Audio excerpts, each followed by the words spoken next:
आज भारतीय जनता पार्टी रामराज के मुद्दे पर है, तो क्या रामराज यही है? अडानी जैसे लोगों के हाथों में देश की संपत्ति?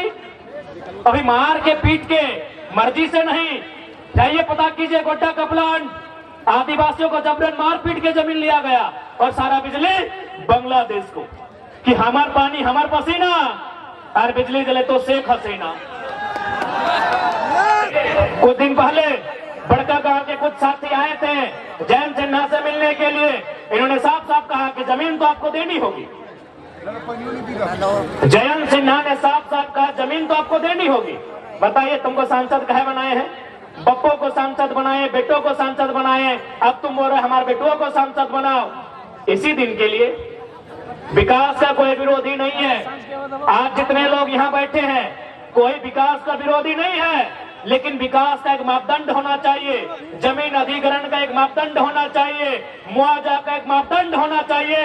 अरे आइए ना भाई, बड़का गांव क्या, पूरा बड़का गांव विधानसभा जिसमें केरे डाड़ी पतरातू भी आता है, सारा जमीन आपको एक मुश्त में दे देंगे।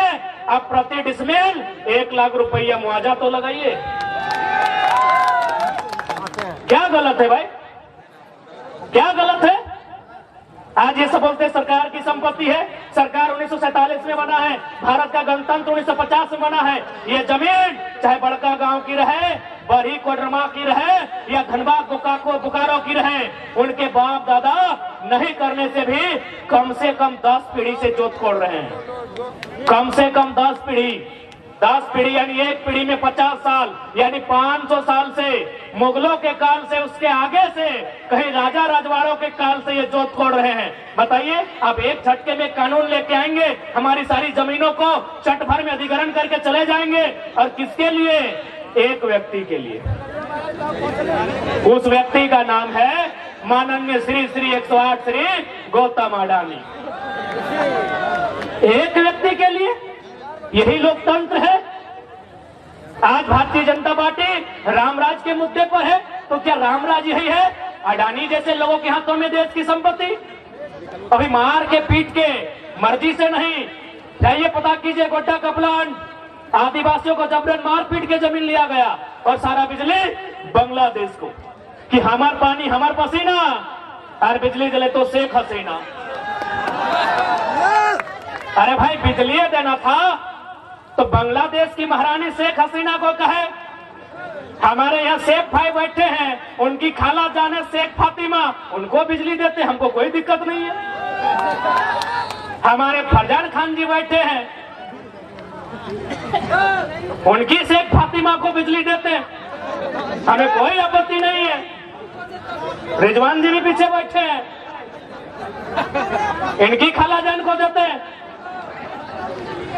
क्योंकि यहाँ कोडरमा के भी साथी आए हैं।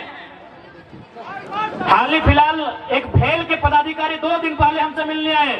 उन्होंने कहा कि केटीपीएस में 1000 मेगावाट बिजली का सृजन हो रहा है, 500 मेगावाट दिल्ली को जाएगा, 300 मेगावाट पश्चिम बंगाल को जाएगा और 200 मेगावाट झारखंड को मिलेगा। दिल्ली में सवाल पूछने वाला कोई माय का लाल नहीं है। काहे दिल्ली भाई? काहे की दिल्ली?